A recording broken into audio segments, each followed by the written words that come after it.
Healing from PTSD. I'm a clinician. The techniques I'm going to share, though, are relevant to people who would like to thrive in life. My name's Poppy. I'm a psychologist, psychotherapist, coach. I've worked for 30 years globally with all different kinds of people. And I teach self-mastery.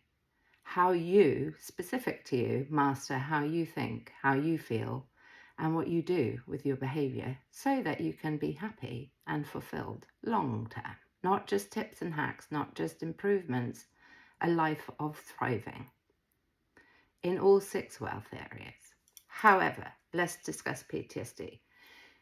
Take what you want, leave what you don't from what I say, and equally I work for you. I'm unaffiliated. What I'll speak to is a little bit about what PTSD is, and you may well be very well versed. However, there might be some things that you don't know in what I'm saying. And I'll also weave in the fact that I have experienced a lot of PTSD, including complex PTSD, which is complex in itself to discuss that.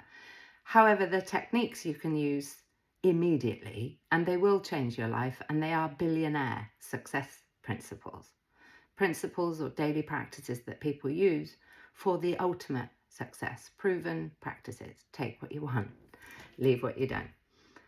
PTSD, I've worked with a lot of people who've had it. In fact, probably 80% of the clients I've had, thousands of them across 3 decades, will have had some kind of experience of trauma. So maybe let's start there. My definition of trauma is the experience of feeling overwhelmed and alone in it. So trauma is very personal. What's a trauma for one person isn't to another. However, it's the specific feeling overwhelmed and alone in it. In the overwhelm can be essentially, if we're feeling alone and we're tribal, there's an existential threat to our existence, meaning, I think it's probably obvious. If we're alone and overwhelmed and we don't feel we're safe, our life is at threat. Even if it's not specifically at threat, we can fear nobody's coming to help us. That's a very dangerous place to be for a tribal being. What's worth saying, I think, is a man commented once on a public live that I did, and he said, "I'm ashamed of PTSD because I haven't been to war." His association, of course, was with war, and his war was a different one. So what I would say is with post-traumatic stress disorder or complex post-traumatic stress disorder, we get to attend to your war without comparison. We're all different. We have different makeup, obviously, different histories, and comparison, as I would see it, is desperately unfair because nobody else is you with your history and your experiencing. I would caution you with my PTSD. Sometimes, in my opinion, we people can over-identify with one part of us, and in my opinion it's not healthy because we're made up of all parts of us. So even if you have chronic, severe and enduring PTSD, within you, in my opinion, is a very healthy part of you there, functional, adult, boundaried version of you that you can pull on. And unfortunately, in my opinion, our system often can over-pathologize you, your medication and so on. So I would say, let's be mindful it's one part of us. What would be useful, I would say, and you may have done it already, is to look at the DSM-5. The DSM is the Diagnostic and Statistical Manual that clinicians, practitioners often use to look for diagnosable features of personality disorder, mood disorder, presentation. So sometimes it can be useful for you to look at essentially a checklist of what you identify with that might be about you or your loved one. The more knowledge we can have, the better often, and you get to decide what you do. Gosh, there's so much to say. In terms of treatment approaches, I'll talk to that for a minute. And this is, again, based on what I know. for me, what I've understood, and actually it was helpful to me as someone who was very disturbed, EMDR, eye movement desensitization reprocessing. That's not my specialism. It was very useful with me, and I know it can be with other people. Equally, and more so in my opinion, is ISTDP, Intensive Short-Term Dynamic Psychotherapy. If you to go onto the ISTDP website, you're going to see a lot of different clinicians there. I know a lot of them. I rate the method extremely highly because of the quality of training and the fact that most clinicians, in order to do that training, you need to have had prior learning, a number of degrees, often a doctorate, and so on. So I would look into that. If you're able to self-pay, fantastic. However, I'm mindful that oftentimes we're offered, a short amount of CBT or whatever that might be. Whilst what I know about therapeutic methods is it's your relationship with the clinician, with the therapist or counselor or whatever, that's key. Not the method. And research shows this, is the method can be useful for certain tools and approaches within that method, the training that somebody's had. However, the resonance, the feeling you have with the person and how they land for you is the most important, and that's the biggest determinator of healing, in my view. So I wouldn't be deterred by, they don't know EMDR or whatever. If you resonate with the person, see. Managing triggers. We get to be very masterful at this, because the point is you can heal from anything. You can. We just need a map, a plan, and a guide. We can heal.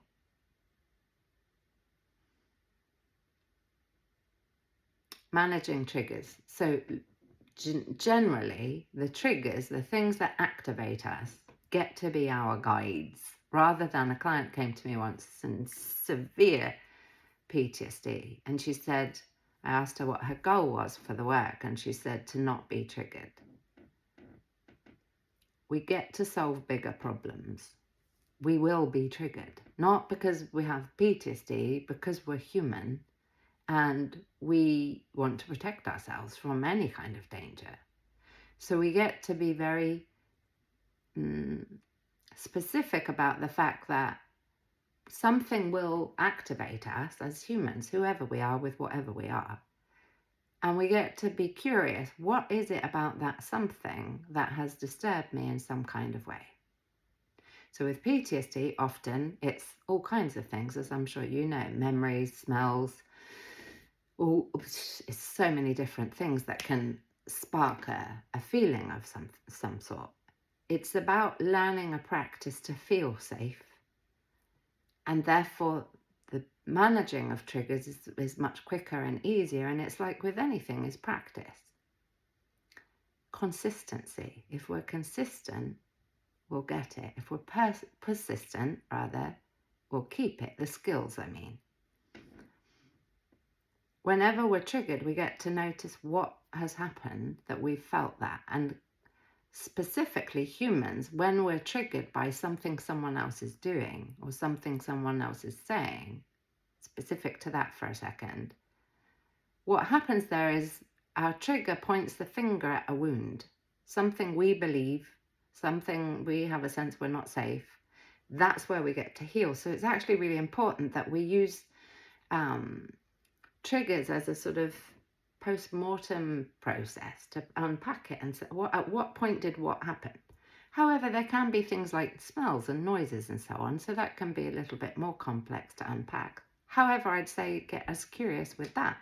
What changed? With anything that we want to assess and understand, what changed that we had this response or this outcome? And then we're getting into the details of it. An example, so authority is where my PTSD has come from. With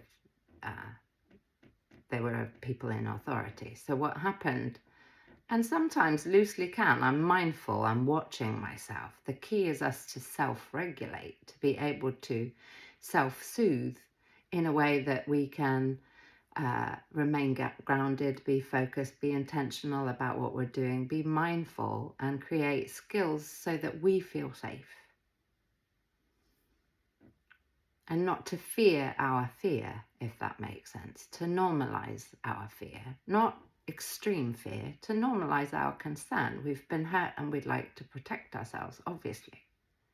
So it's learning to be able to come out of the shell where we, very creatively in my opinion, we sort of like a turtle is pull in sometimes.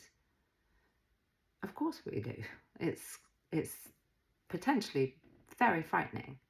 So we just gently, little by little, 1% shift each day to get closer to something that means we're more free of our concern and disturbance and so on. And what I mean by disturbance is, we're not disturbed. Not that there's anything wrong with being disturbed, but look, I'm disturbing the water there, right? So it's not a clinical at us term. It's a, when there's movement around us, we follow suit. I had a police officer once knock on my door, and I saw the uniform and started to lose it, frankly. All kinds of PTSD symptoms.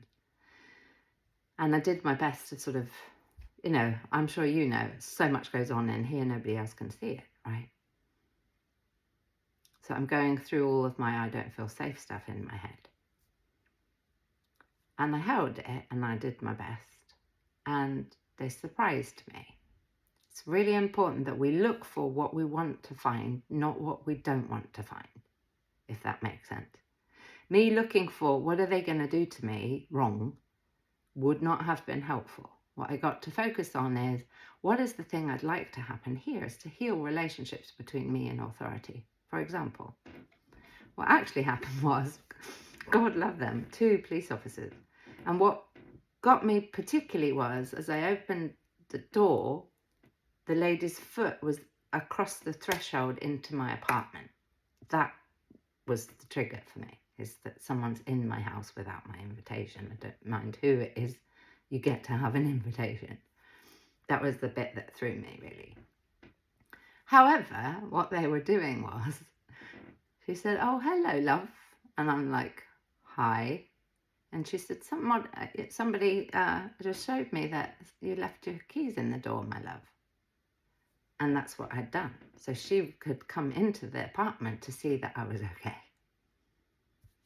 Wow. We can go through it. However, I would really advise, call in the thing you would like to, the healing experience. I get it that, there's a lot of feeling about it. However, the law of attraction is actually a science. We attract what we are and often not what we want. And if that in any way speaks to a trauma of yours that you've had, that we attract what we are, that's not that simple for PTSD, by the way.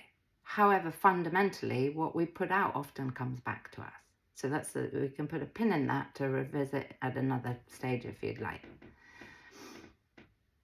Byron Katie, her work, particularly if you, for whatever reason, can't engage in psychotherapeutic something, appointments and so on, is excellent, I would say, for mental health more generally, for health more generally. Byron Katie, you could look it up. The work. She has 4 questions that we can ask ourselves. 1, for anything, is it true? 2, can we absolutely believe it's true, whatever thought we're having? 3, good Lord, let me remember. What would I be? How would I be without this thought? So if we weren't thinking this thought, what would we be thinking and doing? If it wasn't, I don't want this and this is going to happen and they're not listening or whatever it might be, what would we be doing instead? And the 4th question, I forget. I'm so sorry. So I'll pop it here. And there's also a turnaround. So there's 4 questions and a turnaround. The turnaround would be, for example, if I was thinking to the police officer, they're not safe with me, she's not safe. The turnaround example, please look online at her actual work, because obviously she'll do a better job than I. The turnaround would be, rather than you're not doing something is to ask, am I doing that thing? So you're not listening to me. The turnaround would be, am I listening to me? So we're always kind with our inquiry is the point. EMDR, ISTDP, I would highly recommend those as practices, as methods, treatment methods, above everything else. And again, the clinician or the person, that's important. Interview people. You know, you're the VIP, essentially. Interview therapist, i.e., you know, what is it I could expect and how much do you charge and do you have any testimonials? That's not particularly the norm for therapists. It's more for coaches, because I coach as well. It's a different kind of culture. However, you could ask, you know, do you have any of your work I could see so that you can feel your way? And it might be there's a lot of testimonials online. You can have a look, obviously. Interview them.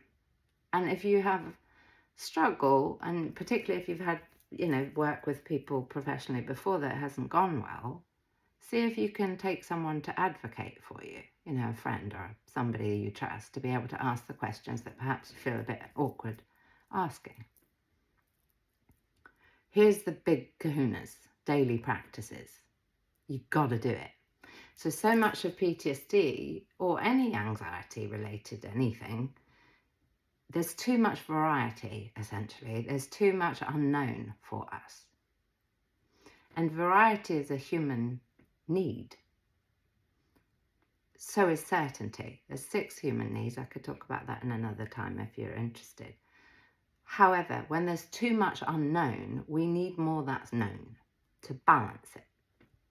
So when you feel unsafe and, you know, so on, we need to be able to have daily practices that help you feel secure in the world. Things you can predict and rely upon that you're in control of. So you're training yourself essentially to feel secure and grounded in the world. It's a training. We get to immerse ourselves in what we want to learn. And immersion simply means constantly being around it. So I'll tell you some of the things that I do. And incidentally, I have a book coming out with all of this in. If you're interested, please take it with my love. Wow, it's a lot in there for you. Take what you want always with my work. Leave what you don't. Morning practice. And you get to pick your flavor of whatever it is. So, for example, meditation was recommended to me a lot and with my mentors, and I didn't want to do it for lots of different reasons. I'm sure you can imagine. So in the initial stages, my meditation was exercise and running. That's where I would sort of get into rhythm with my body and with myself. That was safe for me. However, now I do typically 15 minutes of silence morning and evening, and I really enjoy it, actually. It's like a playground of wonderfulness to be there. I miss it when I don't do it. Breathing, box breathing, Wim Hof breathing. Wim Hof lost his wife and he couldn't breathe with the grief. So his breathing techniques literally came from devastation and overwhelm and his own. I'm not sure I've heard of him talk about PTSD. However, shock and trauma is very much when you lose a partner. She died. Priming. Tony Robbins has priming online. You can have a look. You may be familiar with Tony Robbins. Talk into the issues that you have with people who have the pleasure and the privilege of hearing it. And please have plenty of other things that you do too. If you talk about recovery and you talk about issues and all of the things. However, we want 50-50 equal measure. Where do you feel safe? What are you doing that is about developing your life and gaining more mastery and positivity and art or hobbies for hobby's sake? You might be like me, as you know, all about growth mindset and so on. However, it's really important, particularly when we're, you know, wanting to have really savvy, masterful psychology, is have a hobby because you enjoy it. It's really important that we're able to be present. And that's what often happens with PTSD, is we get caught in the past or in the future. We're not present. So when we're present, there's no fear. That's why meditation and breathing is so important, and particularly a gratitude rampage. And I know oftentimes people resist this rampage. So it might be, people say 5 things you're grateful for and so on. I do 50 before I leave my bed. And that's not because I have a history with complex PTSD, it's because I want to thrive. And I know that like attracts like. So if I think about, wow, I'm able-bodied and I can get up and the dog's still alive and, I don't know how long it's going to be here. I can move and brush my teeth and I've got 4 walls around me and I've got shoes, I can put my shoes on and I'm not in pain. And, whilst I don't feel fantastic about everything about me, I've got hair, I've got the ability to speak and so on. So we can do all of that and, not be Pollyanna about it. We've got our lives going on. Some things we'd like to change and so on. However, I'm always thinking into solutions and what I stand to gain from being specifically aligned with doing things for my health. I'm not thinking about, I'm not going to be able to do that if I do this. I'm always thinking about what do I stand to gain? This stuff doesn't get to take more of your time away from your life and your happiness. You get to do something with it. You get to release. You get to heal. You get to feel safe. So specifically, have things consistently that are predictable, that you're in control of, to start to really masterfully establish your own sense of security. Regulation, to be able to decide and be very skillful about how you manage how you feel. So we need to manage, in my experience, a lot of people talk about thoughts and emotions in different ways. For me, what we're thinking creates what we're feeling. If I'm thinking you're not going to like me, it's going to have me feel a bit sort of anxious and nervous and perhaps sad and perhaps triggered about other people rejecting me and so on and blah, blah, blah. And then my voice is going to change, tone of voice, probably my physiology, probably my eye contact, probably the things I say, blah, blah, blah. You get to be a master at deciding what do I focus on the best. And I've been suicidal on occasion in my life. Tony Robbins. Choose what you focus on. Move your body. Be very aware of the language you use to yourself, about yourself and about the world and other people and your potential. I have in my school, I have an online academy. You're very welcome to look into it. Different programs and digital programs and life coaching and inner circle coaching and so on. Swear words. I have academy swear words. 2 of which include try and but. You're not trying, you're doing it. It may be you're not doing it to the degree to which you'd like to do with your high standards. However, you're either doing it or you're not doing it. But is a universal deleter. I love you, I'd like to meet you, but I'd love to meet you, I'd love to talk to you, and I have X, Y, and Z appointments, so could we meet blah, blah, blah next week, for example. The language is key. We're spelling with our words all the time. Spelling, abracadabra, that's where the word comes from.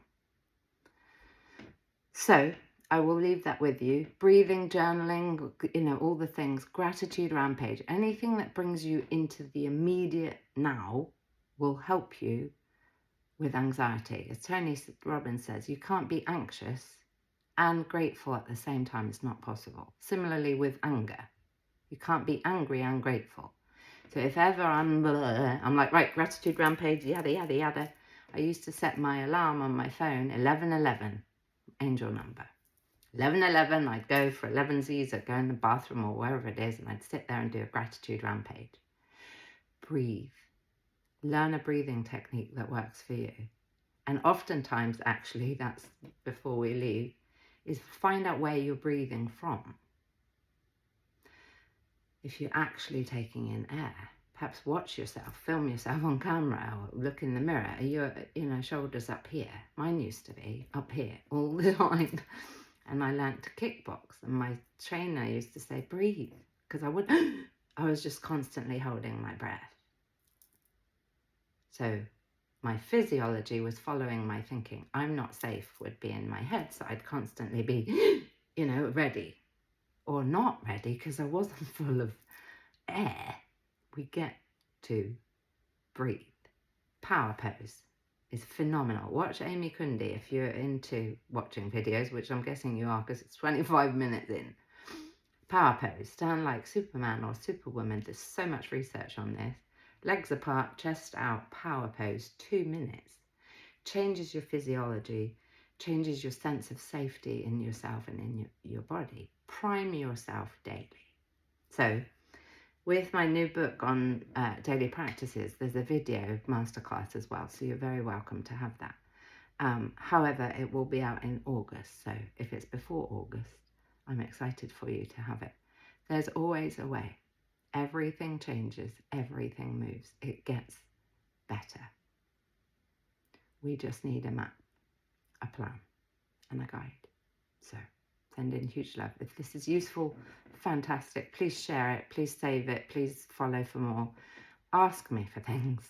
If you're a VIP subscriber, it's very affordable in my opinion. Please come and join, and then you can get closer to the inner circle, work with other people, be around, have group coaching and all kinds of different stuff. And also priority requests on content that you might like me to provide. Either way, on Sundays, we have Sunday Soul Cleanse here on TikTok. 7 p.m. UK, unless I change it in some way, in which case I'll put something that says that, to cleanse away the week. Let go of it. It's quite a fun thing. I medically douse as well. I douse intuitively. So it's just to be together and set ourselves up for the week and what we'd like and be intentional about that. So send in huge love. Go well.